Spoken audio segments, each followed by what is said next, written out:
V bistvu je to, če se ne motim, v tem trenutku najprestižnejši Peugeot v ponudbi, ki stane najmanj 43 000 evrov. In kaj skriva? Poleg tega, da ima štirikolesni pogon, tudi hibridno tehnologijo, zato ima na koncu imena H. 508 je model, iz katerega izhaja, X označuje štirikolesni pogon, sam RXH pa ne pomeni nič, tako kot recimo RCZ. Takšen avto je kup moderne tehnologije in dosežkov na enem mestu, zato bo večina, ki se s hibridi recimo še ni srečala, nad njim totalno navdušena. In zato je veliko razlogov. Avto že izgleda atraktivno, sploh tile leve šape iz ledic so mi zelo všeč. Pa visoka karoserija, za 5 cm je bolj oddaljeno tal za slabše podlage, znotraj svetlo usnje, veliko stekel, res prijeten občutek. In do tukaj se Peugeot mirno kosa s prestižnim segmentom.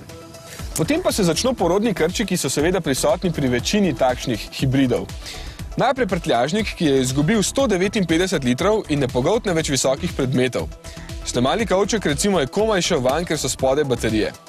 In kljub temu, da tehtajo dodatnih 110 kg, zdržijo samo kakšne 3 km električne vožnje. Sam pravim, da mora avto vsaj 20 km prevoziti izključno na elektriko, da bo res postal uporaben in varčen.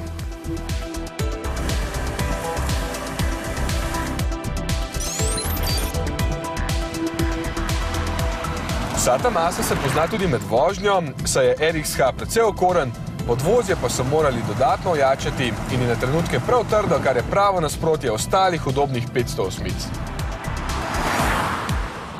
Dvolitrski dizel, ki je spredaj, ima 120 kW, električni, ki se nahaja zadaj, pa 27, tako da skupaj ob polnem plinu ponujata 147 kW, to je okroglih 200 konjev.